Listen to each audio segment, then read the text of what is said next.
العالمين والصلاة والسلام على سيد الأنبياء والمرسلين أما بعد فأعوذ بالله من الشيطان الرجيم بسم الله الرحمن الرحيم والصلاة والسلام عليك يا رسول الله الصلاة والسلام عليك يا حبيب الله الصلاة والسلام عليك يا نبي الله وعلى آلك وأصحابك يا نور الله نبي سنة الاعتقاد. جب کبھی مسجد میں داخل ہونے کی سعادت پایا کرے تو یاد آنے پر کسی بھی زبان میں نفلی اعتکاف کے لیے ضرور فرما لیا کرے. دلی دل میں اعتکاف کا ارادہ کر لے گا تب بھی ٹھیک ہے. زبان سے کہنا چاہے تو کسی بھی زبان میں اپنی مادری زبان میں اتنا کہہ دے کہ میں سنت اعتکاف کی نیت کرتا ہوں یا میں نے سنت اعتکاف کی نیت کی تب بھی اعتکاف کی نیت ہو جائے گی. فائدہ یہ ہوگا جب تک مسجد میں رہ کر دیگر عبادات کرتے رہیں گے ان عبادات کے ساتھ ساتھ ان میں نفلی اعتکاف کا ثواب بھی ملتا رہے گا اور ضمن مسجد میں کھانا پینا سونا وغیرہ بھی شرعاً جائز ہو جائے گا. یہ بات یاد رکھیے گا بغیر اعتکاف کی نیت کے مسجد میں کھانے پینے سونے سحر افطاری کرنے دم کیا ہوا پانی پینے یہاں تک کہ آب زمزم تک پینا منع ہے. مسجد میں داخل ہو کر اللہ پاک کو راضی کرنے کی نیت سے پہلے اعتکاف کی نیت کر لے. کچھ ذکر و درود پڑھنے کا مگر کھاتا پیتا ہے سوتا ہے تو اسے شرع کی اجازت مل جائے گی. اللہ پاک نے آپ کے پیارے نبی مکی مدنی صلی اللہ تعالیٰ علیہ وآلہ وسلم پر درود پاک پڑھنے کے بے شمار فضائل ہیں. ایک بہت ہی پیاری فضیلت ہے. اللہ پاک نے آپ کے پیارے نبی صلی اللہ تعالیٰ علیہ وآلہ وسلم نے ارشاد فرمایا کہ جو مجھ پر دن بھر میں 100 مرتبہ درود پاک پڑھتا ہے اللہ تعالیٰ اس کی 100 حاجتوں کو پورا فرماتا ہے جن میں سے 70 حاجتیں آخرت کی اور 30 حاجتیں اللہ پاک دنیا کی پوری فرماتا ہے. شوق و محبت کے ساتھ درود پاک پڑھیے. صلی اللہ علیہ وسلم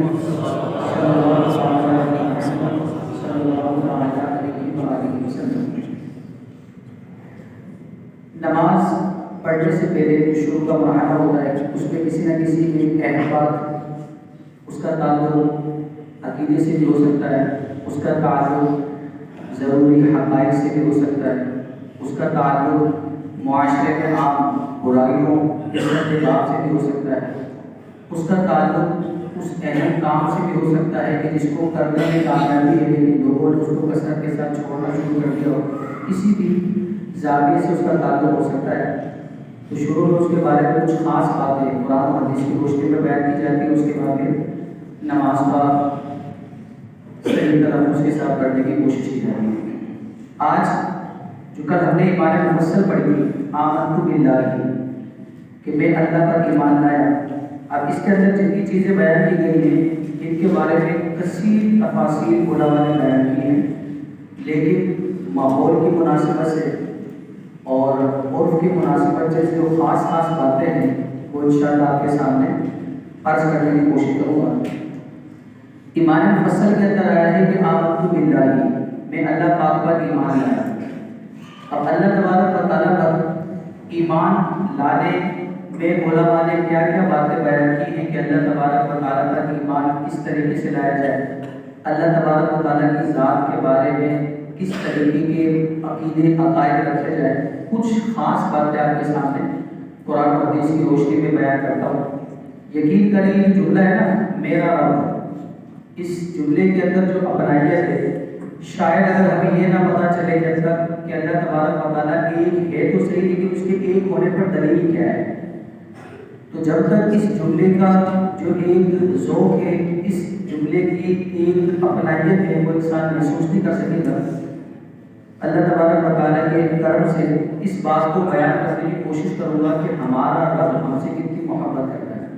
اگر ان باتوں کو ہم سمجھنے میں کامیاب ہو گئے تو اللہ کی رحمت سے امید ہے یہ جو عقیدہ ہے آمنت باللہ ہم اللہ تعالیٰ کی ذات میں کسی کے وسوسے ڈالنے کسی کی شرارت کرنے کے باوجود اللہ تعالیٰ کی ذات میں کبھی گستاخی کرنے کا کوئی مسلمان سوچ بھی نہیں سکتا. بعض مقامات پر ایسا ہوتا ہے کہ ایسی گیلری میں بیٹھ جاتا ہے, ایسی صحبتوں میں بیٹھ جاتا ہے یا ایسے لوگوں کے ساتھ اس کو اٹھنا بیٹھنا ہوتا ہے کہ جو ہمارے پاک پروردگار کو مانتا ہی نہیں، اللہ تبارک و تعالیٰ کی شان میں گستاخیاں کرتا ہے۔ اس سے بڑی گستاخی کیا ہوگی کہ اللہ تبارک و تعالیٰ کی عبادت کو چھوڑ کر کسی خود کی عبادت کر رہا ہو یا کسی جانور کی عبادت کر رہا ہو یا معاذ اللہ کسی ایسے کی عبادت کر رہا ہو کہ جو قرآن و حدیث میں کہ جسے عبادت کا لائق نہیں بلکہ ان کی عبادت کرنے کی بنیاد پر جہنم کے عذابات کو بیان کیا گیا ہو۔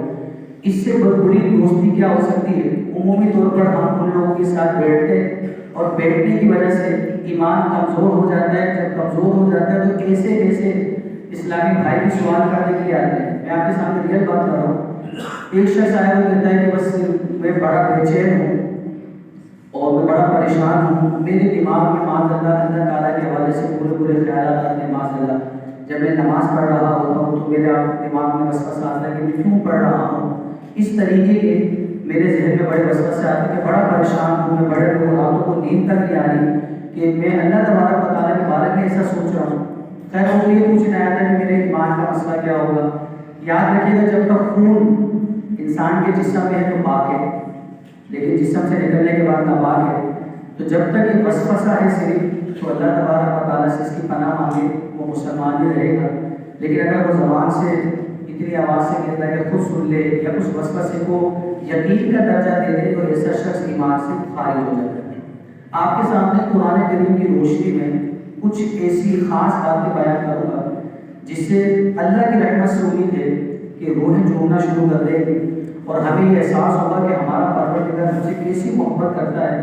تو جو اتنی محبت کرتا ہو تو لہٰذا اس ذات کا حق یہ ہے کہ اسی کی عبادت کی جائے اور اس کی ذات اور صفات میں جیسے عقیدہ ہے وہ کسی اور کو اس کی ذات اور صفات میں کبھی شریک نہ کیا جائے۔ کچھ خاص باتیں آپ کے سامنے آمنت باللہ، میں اللہ پر ایمان لایا، اللہ کے ایک ہونے پر میں آپ کے سامنے بیان کرتا ہوں۔ اللہ تبارک و تعالیٰ نے پارہ 1 سورہ بقرہ کی آیت نمبر 22 میں ارشاد فرمایا، اعوذ باللہ من الشیطان الرجیم، بسم اللہ الرحمن الرحیم، الذی جعل لکم الارض فراشا۔ ہم زمین پہ بیٹھے ہیں، آج زمین کے بارے میں غور کرتے ہیں تو ہمیں پتہ چلے گا کہ اللہ تعالیٰ نے جو اتنی نعمتیں دی کہ خود ارشاد فرمایا کہ وَإِن تَعُدُّوا نِعْمَتَ اللَّهِ لَا تُحْصُوهَا۔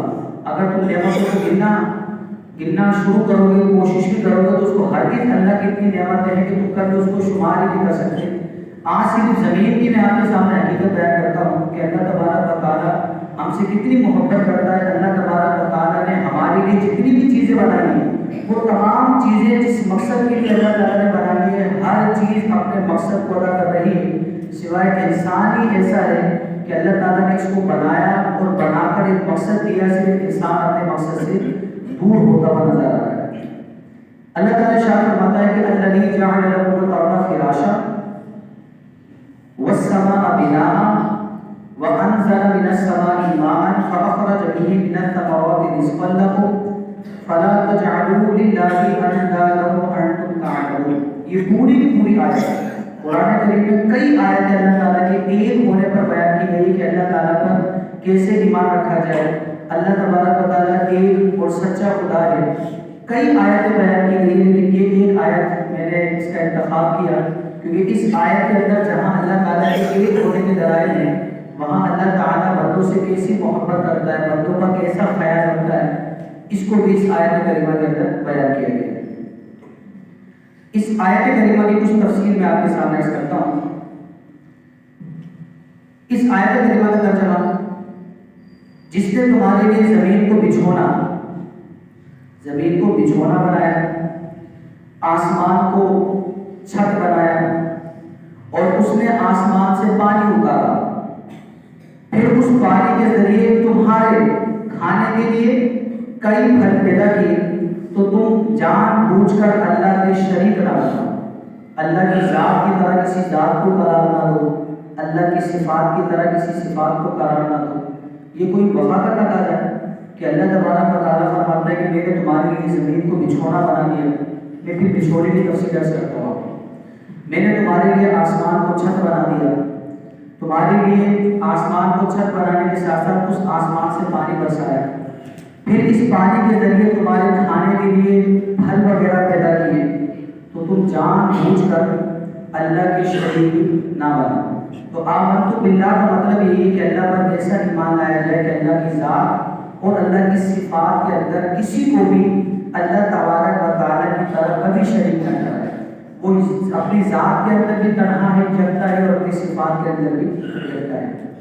قرآن کریم کو پڑھنے کی جو فضائل و برکات ہیں وہ اپنی جگہ ہیں۔ قرآن کریم کو سمجھنے سے قرآن کریم پڑھنے کے فیوز و برکات میں اضافہ ہو جائے۔ اس آیت کو سمجھنے کی کوشش کریں اور اندازہ لگائیں کہ ہمارا رب ہم سے کتنی محبت کرتا ہے۔ ذرا غور تو کرو، ایک اللہ پاک سچا خدا، حقیقی خدا وہی تو ہے جس نے تمہیں بھی پیدا کیا۔ اس سے پہلی آیت میں اللہ تبارک و تعالیٰ نے ارشاد فرمایا کہ یا ایھا الناس اعبدوا ربکم الذی خلقکم والذین من قبلکم لعلکم تتقون۔ اے لوگوں، اپنے رب کی عبادت کرو جس نے تمہیں پیدا کیا، تم سے پہلے لوگوں کو پیدا کیا۔ عبادت اس لیے کرو تاکہ تم تقوی والے بن جاؤ، ڈرنے والے بن جاؤ۔ اس سے پہلے اللہ تبارک و تعالیٰ نے یہ ارشاد فرمایا کہ ذرا غور تو کرو، وہ سچا خدا ہے جس نے تمہیں پیدا کیا، تمہارے باپ داداؤں کو بھی اسی نے پیدا کیا۔ صرف اتنا ہی نہیں، کرم بالائے کرم فرمایا کہ احسان تر احسان فرمایا کہ صرف تمہیں پیدا کر کے چھوڑ بھی دیا، بلکہ تمہارے جینے کے لیے مختلف قسموں کی اللہ تبارک و تعالیٰ نے نعمتیں پیدا کی۔ وہی خدا ہے جس نے تمہارے لیے زمین کو بچھونا بنایا، آیت کریمہ میں آیا، آسمان کو تمہارے لیے چھت بنایا، اسی نے پانی برسا ہے یعنی بارش برسا ہے، اسی نے زمین سے پھل پھول پودے سبزیاں وغیرہ اگائی۔ یہ سب کچھ کس کے لیے اگایا ہے؟ یہ سب کچھ کس کے لیے کیا؟ صرف تمہارے لیے کیا، تاکہ تم زمین پر چلو، پھرو، یہاں رہائش اختیار کرو، پھل پھول پودوں وغیرہ سے توانائی حاصل کرو۔ غرض کے رب کائنات نے تمہیں ایک قطرے سے انسان بھی بنایا، تمہیں زندگی بھی بخشی، پھر زندہ رہنے کے تمام اسباب بھی تمہیں مہیا کر دی۔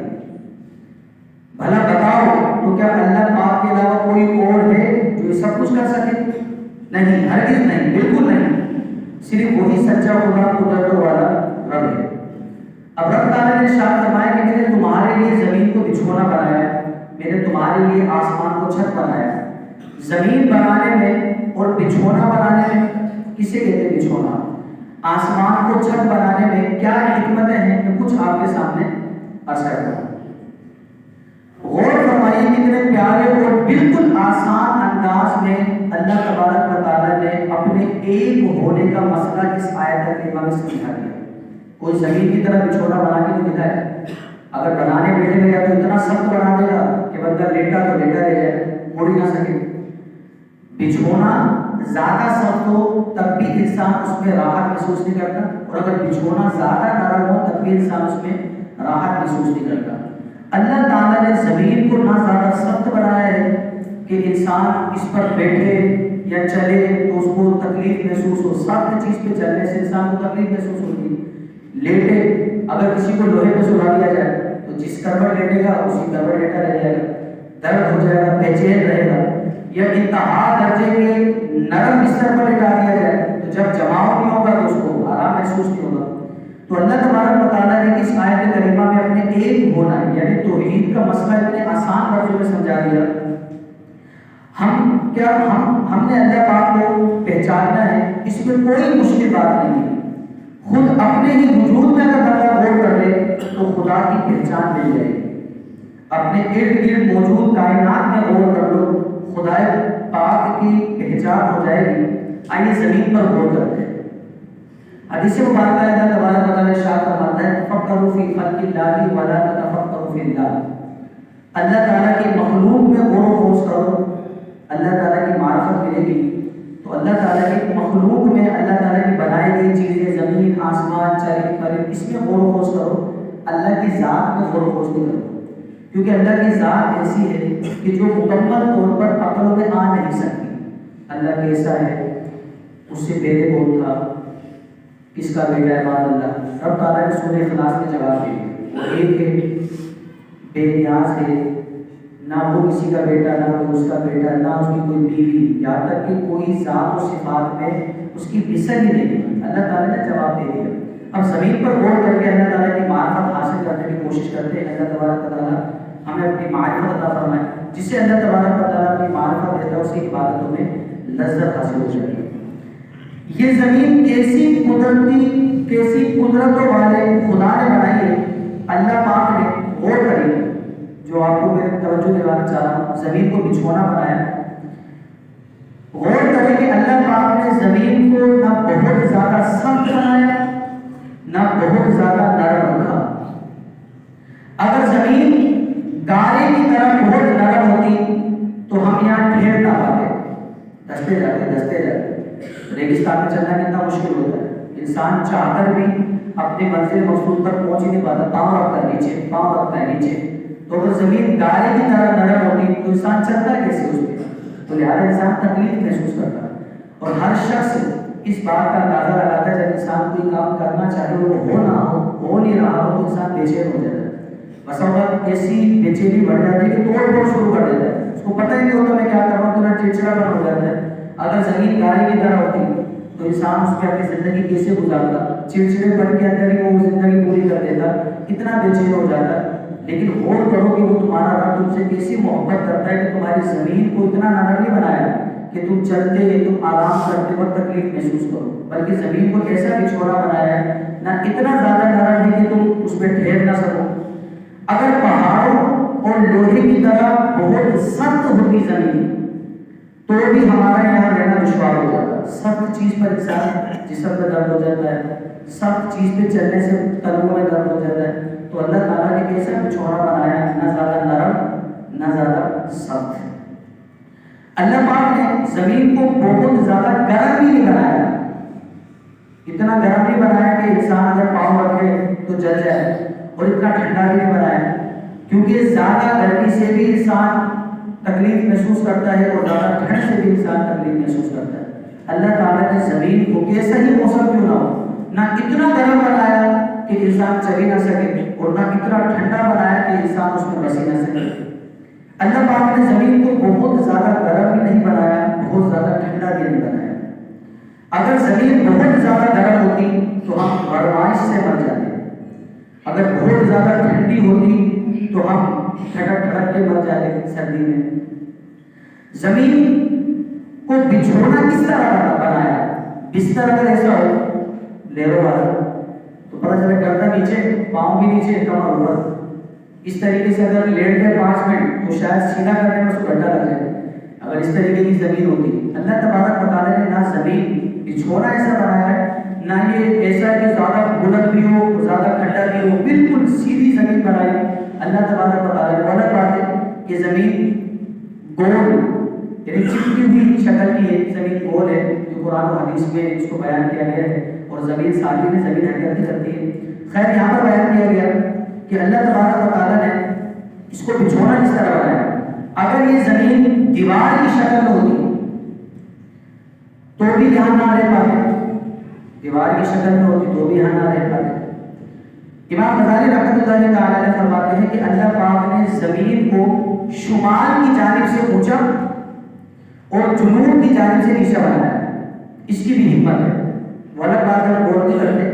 اللہ تعالیٰ نے زمین کو شمال کی جانب سے اونچا جنوب کی جانب سے نیچے بنایا. اس سے زمین میں ڈھلان ہو گئی. اگر ایسا نہ ہوتا, زمین بالکل سیدھی ہوتی تو جو بارش کا پانی آتا, کہ اللہ تعالیٰ نے فرمایا کہ آسمان سے بارش نہیں تو زمین پہ پانی ٹھہر جاتا. اب زمین پہ جب پانی ٹھہر جاتا تو ایسی بارش ہوتی ہے کہ بس اوقات 2 ہفتے تک بارش ہوتی ہے, مہینوں پانی نکالنے میں لگ جاتے ہیں. اگر زمین بالکل سیدھی ہوتی تو پانی نکالتے نا, پانی تو زمین پہ لے جاتا. تو اللہ تبارک و تعالیٰ نے زمین کو شمال کی جانب سے اونچا اور جنوب کی جانب سے نیچے بنایا. اس سے زمین میں ڈھلان ہو گئی. اگر ایسا نہ ہوتا تو جتنی بارش برستی سب پانی زمین پر ٹھہر جاتا, پوری زمین پانی سے بھر جاتی اور یہاں زندگی گزارنا ناممکن ہو جاتا. یہ رب کریم کی کمال حکمت ہے کہ زمین کو ڈھلان دی جس سے پانی بہہ کر سمندر میں پہنچ جاتا. یہ بھی ہمارے لیے بنا ہے. اگر زمین کو اس طریقے کا بچھونا نہیں بنایا ہوتا, زمین کو بالکل سیدھا بنا دیا جاتا تو سارا پانی زمین پہ رہ جاتا اور سمندر کے اندر دریا کے اندر کو بستر ڈالا کے سونے کو دکھائے تو بس ہوگا وہ مکمل طور پر ہو سکتا سو جائے، لیکن ایسا نہیں ہوگا کہ اپنی نیند سو کے اپنی نیند ہو جائے، ایسا نہیں ہو سکے گا۔ اللہ تعالیٰ نے زمین کو ایسے ڈھیلار والی بنایا کہ جتنا پانی برسے گا اس ڈھیلار کی وجہ سے وہ پانی سمندر میں پہنچ جائے گا، اور اللہ کے بندوں کا زمین پر رہنا بآسانی وہ اپنی زندگی اس میں گزار سکیں گے۔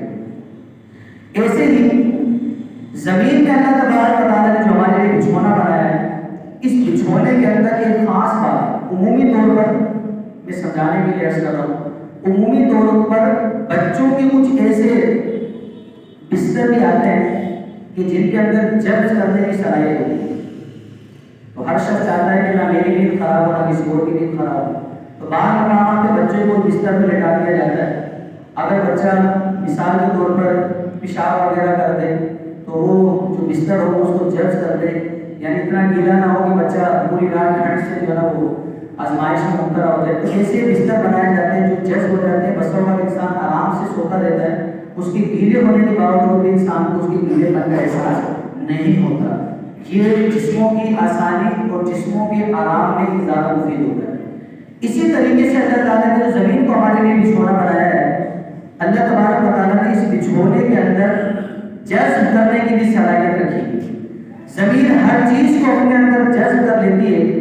اگر آپ کو کبھی اتفاق ہو کہیں اگر جانور مر جائے تو سب بدبو پھیل جاتی ہے۔ زمین میں جذب کرنے کی جو اللہ نے صلاحیت پیدا کی، کس کے لیے پیدا کی؟ ہمارے لیے پیدا کی۔ وہ کیسے سمجھیے، اگر جذب کرنے کی زمین میں صلاحیت نہیں ہوتی تو انسان کا زمین میں زندگی گزارنا مشکل ہو جاتا ہے۔ کیسا مشکل ہو جاتا ہے؟ اگر کبھی اتفاق ہو اگر جانور مر جائے تو سب بدبو پھیل جاتی ہے، پھر آہستہ آہستہ زمین کے بیکٹیریا اس جانور کو کھا جاتے ہیں اور بدبو ختم ہو جاتی ہے۔ اندازہ لگائیے شروع سے اب تک کتنے جانور مرے ہوں گے، شروع سے اب تک کتنے جانور مرے ہوں گے، اب بھی ہزاروں مرتے ہیں۔ اگر زمین میں یہ جذب کرنے کی صلاحیت نہ ہوتی، زمین کے یہ بیکٹیریا جو اللہ تعالیٰ نے اس لیے پیدا کیے ہیں کہ اپنے حصے کا کام کر کے میرے بندوں کو آرام دیں، یہ مردہ جانوروں کو یوں نہ کھاتے تو پوری دنیا کی اس مشقت میں ہوگی، ہر طرف سے بدبو آ رہی ہے۔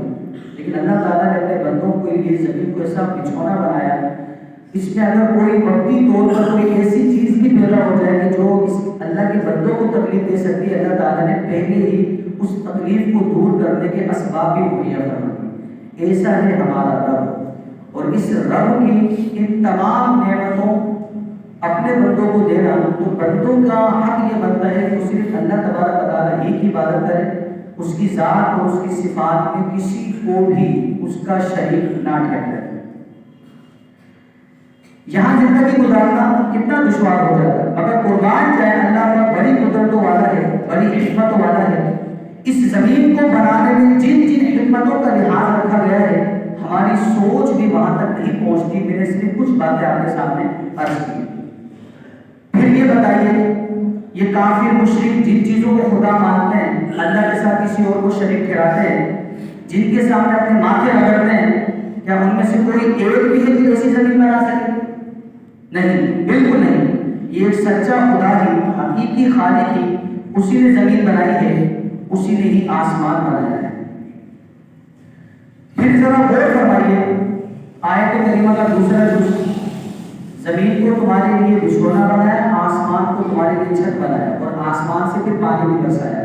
اس کی کچھ تفصیل میں آپ کے سامنے کرتا ہوں۔ اس دنیا میں زندگی کا سارا دار و مدار پانی پر ہے، زندگی گزارنے کا سارا دار و مدار پانی پر ہے۔ اب اللہ پاک کی قدرت کا نظارہ دیکھیے، اس دنیا میں کتنے لوگ بستے ہیں، اس دنیا میں کتنے لوگ بستے ہیں۔ اللہ تبارک و تعالیٰ سورہ فاتحہ کا ارشاد فرماتا ہے الحمدللہ رب العالمین، تمام تعریفیں اس اللہ تبارک و تعالیٰ کے لیے جو تمام جہانوں کا رب ہے۔ ہم تو صرف 2-3 عالم جانتے ہیں، عالم انسان، عالم جن، چرند پرند، مختلف تفاسیر میں 18,000 سے زیادہ عالم گنوائے ہیں۔ ہمیں تو ان عالموں کے نام بھی نہیں پتا، ہم گننا شروع کرتے ہیں عالم انسان، جن، چرند پرند، 4-5 ہو جاتے ہیں۔ اللہ تبارک و تعالیٰ نے عالمین، اللہ تعالیٰ عالم کا نام نہیں، عالمین جتنے بھی عالم ہیں، چاہے ہم اس کو جانتے ہو یا نہ جانتے ہو، مختلف مفسرین نے، کئی مفسرین نے 18,000 عالم گنوائے ہیں۔ اللہ اللہ تعالیٰ تمام عالموں کو پالنے والا ہے۔ اب سنیے، میں صرف ایک آپ کے سامنے مثال بیان کرتا ہوں جس سے معلوم ہوگا کہ ہمارا رب، یہ جو رب کے ساتھ یہ ہمارا کا لفظ ہے، اس میں اتنی اپنائیت، اتنی محبت ہے کہ اس محبت کا تقاضا یہ ہے کہ اللہ کو ہی ایک مانا جائے، اس کے ساتھ کسی کو شریک نہ ٹھہرایا جائے۔ اب پانی سے میں آپ کو اندازہ لگانے کی کوشش کرتا ہوں۔ اس دنیا میں زندگی کا سارا دارومدار پانی پر ہے۔ اب اللہ پاک کی قدرت کا نظارہ دیکھیے، اس دنیا میں کتنے لوگ بستے ہیں؟ بتایا جاتا ہے کہ 8 ارب انسان، تقریباً 8 ارب انسان۔ پھر بتایا جاتا ہے دنیا میں جتنے انسان ہوتے ہیں ان سے 10 گنا زیادہ جانور ہوتے ہیں۔ اس کا مطلب یہ ہوگا کہ دنیا میں تقریباً 80 ارب جانور ہیں۔ پھر بتایا جاتا ہے کہ دنیا میں جتنے جانور ہیں اس سے 10 گنا زیادہ پرندے ہوتے ہیں، لہذا تقریباً 800 ارب پرندے ہوتے ہیں۔ انسان 8 ارب، وہ 80 ارب عدد اور 800 ارب عدد، لہذا 800 ارب پرندے ہیں۔ اور پھر اربوں خربوں پودے ہیں، پودوں کو بھی پانی چاہیے، جانوروں کو بھی پانی چاہیے، پرندوں کو بھی پانی چاہیے، انسان کو بھی پانی چاہیے۔ پانی کے بغیر کوئی رہ نہیں سکتا۔ ان سب کو روزانہ پانی چاہیے۔ ایسا نہیں کہ انسان روزانہ پیتا ہے، جانور ہفتے میں پیتا ہے، اسی طریقے سے پرندے شاید 2 ہفتے میں پیتے ہوں، اور پودوں کو 2 مہینے کے بعد دے دو۔ ہر ایک میں روز پانی چاہیے، ہر ایک کو اپنی زندگی گزارنے کے لیے، تر و تازہ ہونے کے لیے اس کو پانی روزانہ کی بنیاد پہ چاہیے۔ اب اللہ پاک کی شان دیکھیے کہ اللہ پاک ان سب کو روزانہ پانی پہنچاتا ہے، روزانہ پانی پہنچاتا ہے۔ دنیا میں پانی آنے کا ایک ہی رستہ ہے، وَأَنزَلَ مِنَ السَّمَاءِ مَاءً۔ دنیا میں پانی آنے کا رستہ صرف ایک ہی ہے کہ آسمان سے اللہ تعالیٰ پانی برساتا ہے، اور وہ آسمان کا رستہ ہے اور وہ پانی بارش کی صورت میں آتا ہے۔ یہ ایک ہی رستہ ہے دنیا میں پانی آنے کا۔ اب کہیں گے کہ دنیا میں پانی آنے کا ایک ہی رستہ بیان کیا گیا، وہ بارش ہے۔ دنیا میں کنویں بھی تو ہیں، آبشاریں بھی تو ہیں، دریا بھی تو ہیں، لیکن ذرا سوچیے یہ سب بنے کیسے ہیں؟ آئیے ذرا غور کیجیے اور سمجھنے کی کوشش کریں۔ اس دنیا کا تقریباً 67% حصہ پانی ہے، مگر وہ پانی ہمارے استعمال کا نہیں۔ سمندر کا پانی اگر ایک ہفتے پلایا جائے تو بہت زیادہ آزمائش ہوتی ہے، بہت زیادہ نمکین ہوتا ہے۔ وہ سمندر کا پانی ہے، بہت کھارا اور نمکین ہے، مگر خدا کی شان دیکھیے، اس نے اپنے بندوں کے لیے کیسی کیسی نعمتیں پیدا کی ہیں۔ اللہ تبارک و تعالیٰ نے، اب ظاہر سی بات ہے پانی آ گیا سمندر میں، اب سمندر سے تو سب جگہ سپلائی نہیں کیا جاتا، سمندر کا پانی تو کھارا ہوتا ہے، نمکین ہوتا ہے، پتہ کیسے پیے گا؟ سوتے سوتے کو پلاؤ تو شاید اس کی نیند ایسی ہو رہی کہ بعد میں نیند نہ آئے، اس طریقے کا کھارا نمکین پانی ہوتا ہے۔ لیکن قربان جائے اللہ تعالیٰ نے اپنے بندوں سے محبت کر، اب سمجھیے گا کہ ہمیں میٹھا پانی کہاں سے ملتا ہے، مگر خدا کی شان دیکھیے، اسی پانی سے بخارات بنتے ہیں، سمندر کے پانی کے بخارات بنتے ہیں اور وہ اوپر آسمان کی طرف جاتے ہیں۔ قدرت کا عجیب کرشمہ دیکھیے کہ روزانہ کروڑوں کروڑ گیلن پانی اوپر جا رہا ہے، بادلوں میں جمع ہو رہا ہے۔ آپ میں سے کئی لوگوں نے جہاز میں سفر کیا ہوگا، جب ہم جہاز میں بادلوں سے اوپر اڑ رہے ہوتے ہیں، اس کروڑوں کروڑ گیلن پانی کے اسٹور ہونے کی کوئی ٹنکی وغیرہ بھی نظر نہیں آتی۔ ابھی تو اسٹور کر لیتے ہیں، سمندر کے بخارات روزانہ کی بنیاد پر کروڑوں کروڑ گیلن بخارات آسمان کی طرف ہوتے ہیں، سوالی پہ لوگوں پر جمع نہ ہوتے ہیں۔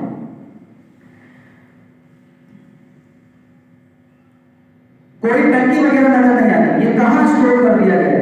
بادلوں کے اندر، اور بادل ہاتھ مارے تو اسے لگتا ہے دھواں ہے، لیکن اس کے اندر پانی اسٹور ہوتا ہے۔ مزید غور کیجیے، ہم نے اگر پانی کو صاف کرنا ہو تو کروڑ مالیت کے پلانٹ لگائے جاتے ہیں، اس میں کیمیکل ڈالتے ہیں، اس کے باوجود چند لیٹر ہی صاف پانی ہو جاتا ہے، مگر وہ بھی اتنا میٹھا نہیں ہوتا جتنا میٹھا بارش کا پانی ہوتا ہے۔ غور کرنے کا مقام یہ ہے کہ پانی جب اوپر گیا تو انتہائی کھارا اور نمکین تھا، مگر جب بارش کی صورت میں واپس آیا تو دنیا کا بہترین میٹھا پانی بن کے اترتا ہے۔ اللہ کی قدرت ہے۔ اس بارش کے پانی کو قرآن کریم میں مبارک پانی بتایا گیا ہے۔ اب یہاں ایک اور مسئلہ ہے، بخارات چونکہ سمندر سے ہوتے ہیں لہذا بارش اسی جگہ برسے گی جہاں سمندر ہے، جب سمندر سے ہے تو سمندر ہے، لیکن دنیا میں کئی ایسے شہر، ایسے ملک ہیں جہاں سمندر ہی نہیں ہے، تو اس جگہ پانی کیسے پہنچے گا؟ تو کیا اس کی ماں کے لوگ روزانہ مر رہی ہے؟ نہیں، اللہ ایسی محبت، اللہ پاک ایسی محبت فرماتا ہے کہ جہاں سمندر کا نام و نشان بھی نہیں ہے، اللہ پاک وہاں پر بھی ان کو پانی پہنچاتا ہے۔ اب وہاں پانی پہنچے گا کیسے؟ اللہ پاک نے ایسا سسٹم بنایا کہ ہوا بادلوں کو لے کر ادھر جاتی ہے۔ قرآن کریم میں ہوا بادلوں کو یہاں وہاں مختلف جگہوں پر تقسیم کر دیتی ہے۔ جہاں سمندر نہیں ہوتے، اللہ تبارک و تعالیٰ ہوا کو حکم دیتا ہے، ہوا بادلوں کو ایسے شہروں ایسے ملکوں کی طرف لے جاتی ہے جہاں سمندر نہیں ہے۔ اب یہ بادل وہاں جا کر برستا ہے، اب پانی تو نیچے آ گیا، مگر ایک اور مسئلہ ہے کہ جتنی ہمیں ضرورت تھی اتنا ہم پانی استعمال کر لیتے ہیں، باقی پانی تو ضائع ہو جاتا ہے۔ سبحان اللہ، اللہ پاک کی قدرتوں کے قربان، اب رب کریم نے زمین کو یہ صلاحیت دی ہے کہ زمین پانی کو چوس لیتی ہے۔ اب زمین کے اندر پانی جمع ہے، ہمیں جب بھی ضرورت پڑتی ہے ہم بورنگ کے ذریعے وہ میٹھا پانی نکال کر اپنے استعمال میں لے کر آتے ہیں۔ یعنی انسان پیدا ہونے سے لے کے مرنے تک اللہ تبارک و تعالیٰ خود ارشاد فرماتا ہے وَمَا مِن دَابَّةٍ فِي الْأَرْضِ إِلَّا عَلَى اللَّهِ رِزْقُهَا، زمین میں بسنے والی جتنی بھی چیزیں ہیں ان کے رزق کا ذمہ اللہ تعالیٰ نے اپنے ذمہ گھر میں لے رکھا ہے، کوئی بھی بھوکا نہیں مرتا۔ پھر دنیا کے جتنے ٹھنڈے علاقے ہیں، یہاں بارش، یہی بارش جب وہاں پڑتی ہے اور تو ٹھنڈے علاقے تو پانی برف بن کے جمع ہو جاتا ہے۔ گرم علاقوں میں زمین جذب کر لیتی ہے، پھر ضرورت ہم زمین سے نکالتے ہیں، ٹھنڈے علاقوں کے اندر یہ برف بن جاتی ہے۔ پھر سردیوں میں پانی کم چاہیے ہوتا ہے، ہمارا گزارا ہو جاتا ہے ان ٹھنڈے علاقوں میں، مگر جب گرمیوں میں پانی کی ضرورت پڑتی ہے تو یہی برف نکلتی ہے، آبشار بنتے ہیں، ندیاں چلتی ہیں، نہریں بہتی ہیں، دریا کے ذریعے دنیا کے مختلف خطوں میں پانی پہنچا دیا جاتا ہے۔ اللہ اکبر، جو ہماری ندی کے ذریعے، کنویں کے ذریعے، موٹر پمپ کے ذریعے پانی ملتا ہے، یہ سارا پانی بارش ہی کے ذریعے ہم تک پہنچتا ہے۔ یہ کتنا وسیع نظام ہے، یہ سب کس کے لیے رب نے بنایا؟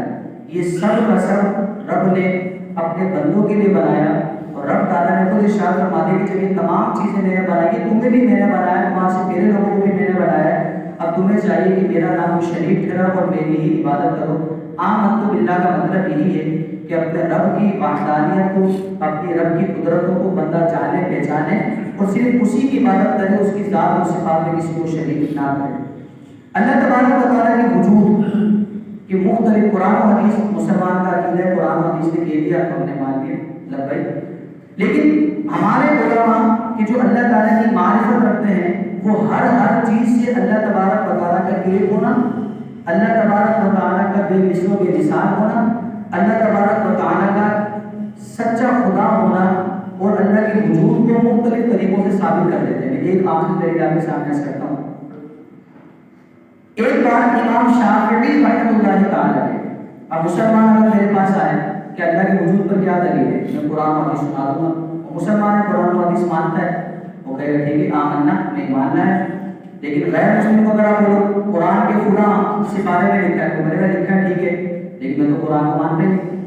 اب غیر مسلم کو بھی تو اللہ ہی نے پیدا کیا۔ امام شافعی رحمۃ اللہ تعالیٰ علیہ کے پاس کچھ غیر مسلم آ گئے، انہوں نے امام شافعی رحمۃ اللہ تعالیٰ سے سوال کیا، بتائیے خدا کے وجود کی کیا دلیل ہے، آپ کے پاس کیا دلیل ہے کہ اللہ کا وجود ہے؟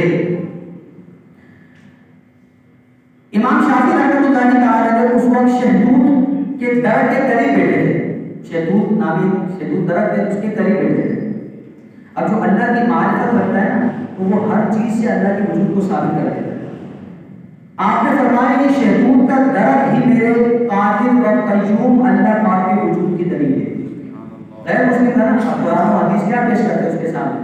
بہت بڑے عالم ہیں امام شافعی رحمۃ اللہ تعالیٰ۔ دیکھیں کلم الناس علی قدر عقولہم، لوگوں کی عقلوں کے مطابق کلام کرو، تو لہٰذا وہ قرآن و حدیث کو مانتا نہیں تھا، تو قرآن و حدیث کو اگر بیان کیا جاتا تو وہ اللہ کے وجود کو تسلیم نہیں کرتا، لیکن آپ نے اس کی عقل کے مطابق ہی کہ غیر مسلم ہے، کم سے کم دنیا کی چیزوں کو تو سمجھے گا، تو آپ نے فرمایا شہدود کا درخت ہی تو میرے اللہ واحد و قہار قادر و مطلق اس کے وجود کی دلیل ہے۔ غیر مسلم بڑے حیران و پریشان ہوئے، بولے وہ کیسے؟